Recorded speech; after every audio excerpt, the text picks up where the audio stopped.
Good afternoon, আশা করি সকলে ভালো আছেন। তো বেসিক্যালি চলে এলাম আমার একটা নতুন ভিডিও নিয়ে।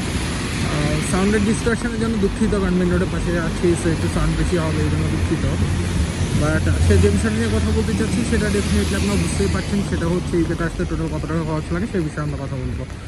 সো আলটিমেটলি আপনি যদি ইউকেতে আসতে চান, তো সেই ক্ষেত্রে আপনার প্রথম যে খরচের বিষয়টা আপনার মাথায় রাখতে হবে সেটা হচ্ছে আপনার আইএলটিএস টেস্ট। কারণ আপনি আইএলটিএস ছাড়া হয়তো ইউকেতে আসতে পারবেন না। দু একটা ইউনিভার্সিটি আছে যাদের এমওআই অ্যাকসেপ্ট করে, বাট মোস্ট অফ দ্য কেসে আপনার আইএলটিএস থাকে। সো এই ক্ষেত্রে আমি যখন এসেছিলাম আইএলটিএসের ফিটা ছিল আমার 22,500 টাকা। সো আমি সেই হিসাব করেই আপনাকে বলছি 22,500 টাকা।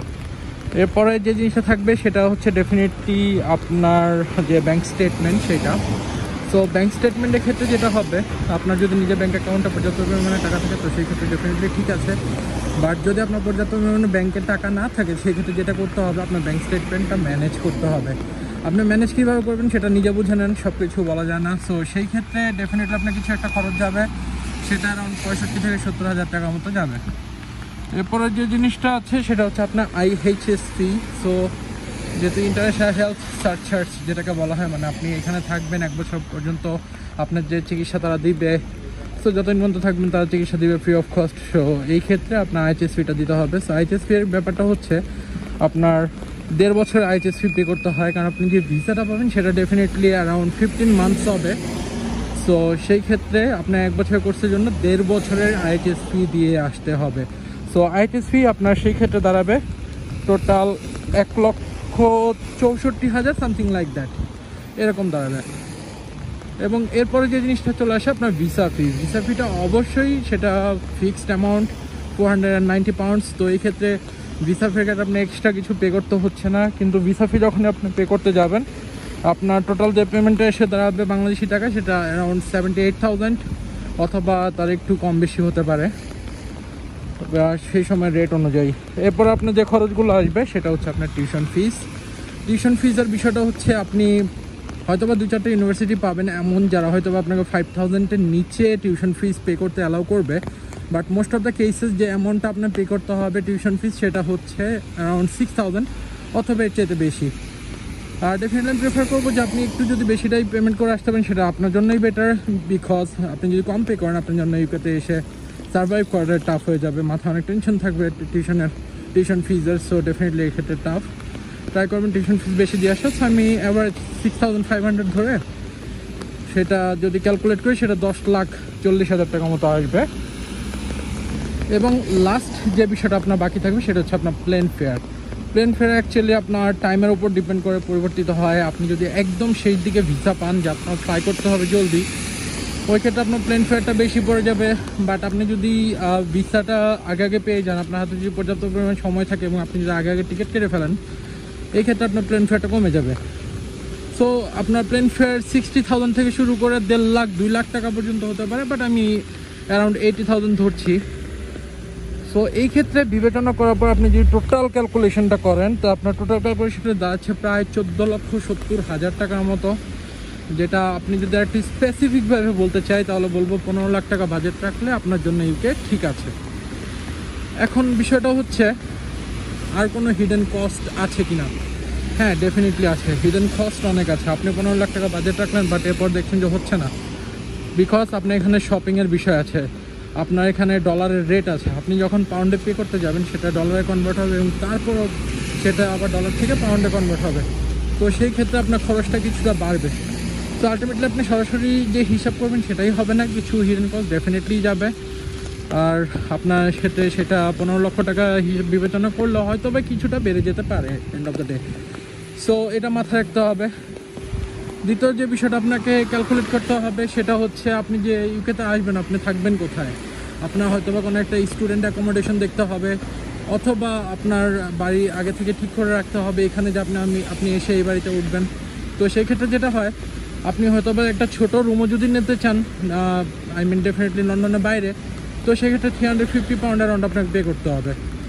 আর যদি আপনি লন্ডনের ভিতরে নিতে চান 350 পাউন্ড আপনি পাবেন না, হয়তো বা শেয়ার বেড পেলেও পেতে পারেন, বাট অ্যারাউন্ড 450 আপনার জন্য হয়তো বা যথেষ্ট হবে আপনি একটা ভালো রুম পেতে গেলে।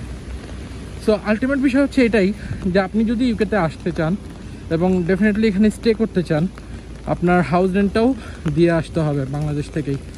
এছাড়া আপনি এখানে আসবেন, আপনার কিছু তো খরচ আছে ডেফিনেটলি, আপনার পার্সোনাল কিছু খরচ করবেন।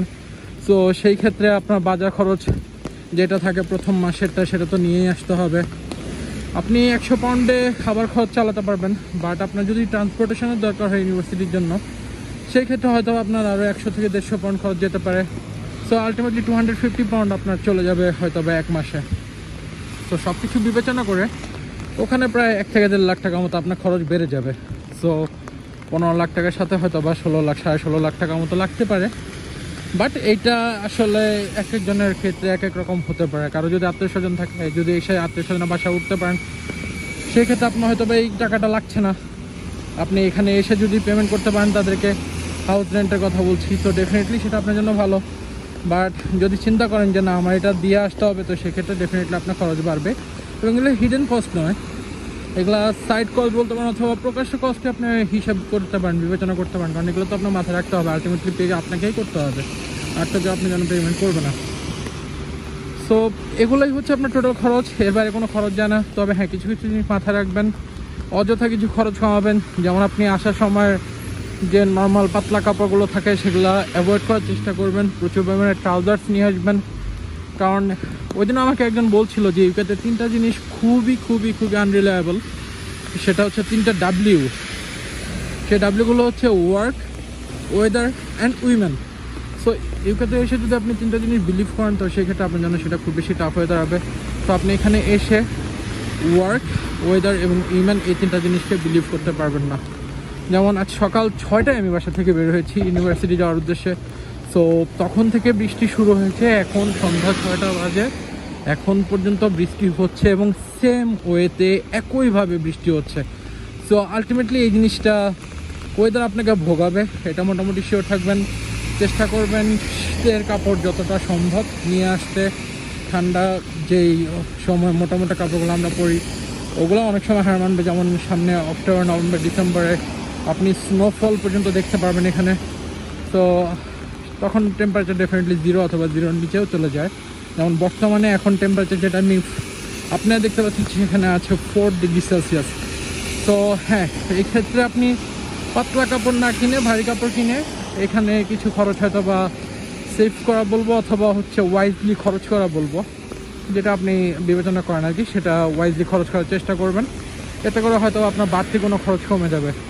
প্রচুর পরিমাণে ট্রাউজার্স নিয়ে আসবেন, যেটা বলছিলাম, মুজো নিয়ে আসবেন অত্যাধিক পরিমাণে, 7-8 জোড়া ডেফিনেটলি বেটার। মোটা ভারীগুলো জুতা নিয়ে আসার চেষ্টা করবেন বেশি বেশি, কারণ এখানে হয়তো বা স্যান্ডেল আপনি পরতেই পারবেন না বাসার বাইরে। তো এই কিছু কিছু জিনিসগুলো মাথায় রাখতে হবে। আর বাজেট যদি খুব বেশি টাইট হয়, 12-13 লাখ টাকার মতো হয়, চেষ্টা করুন অ্যাভয়েড করার জন্য। কারণ 12-13 লাখ টাকায় ইউরোপিয়ান অনেক কান্ট্রি আছে, সেটাতে অনেক বেটার। বাট আপনার বাজেট যদি 14-15 লাখ টাকা হয়, definitely UK is a good decision for you. But survive কীভাবে করুন সেটা ডেফিনেটলি আপনার উপর, সেই বিষয়ে হয়তো অন্য কোনো একদিন কথা বলা যাবে। বাট আপনার খরচের যদি কথা বলি, ডেফিনেটলি আপনার 14 লাখ প্লাস অথবা 15 লাখ প্লাস যদি চিন্তা করতে পারেন, তবে UK is right decision for you. Other than that, don't go for UK. So সবাই ভালো থাকবেন, আশা করি দোয়া রাখবেন। আজকে এই পর্যন্তই, আর কথা বাড়ালাম না। আল্লাহ হাফেজ।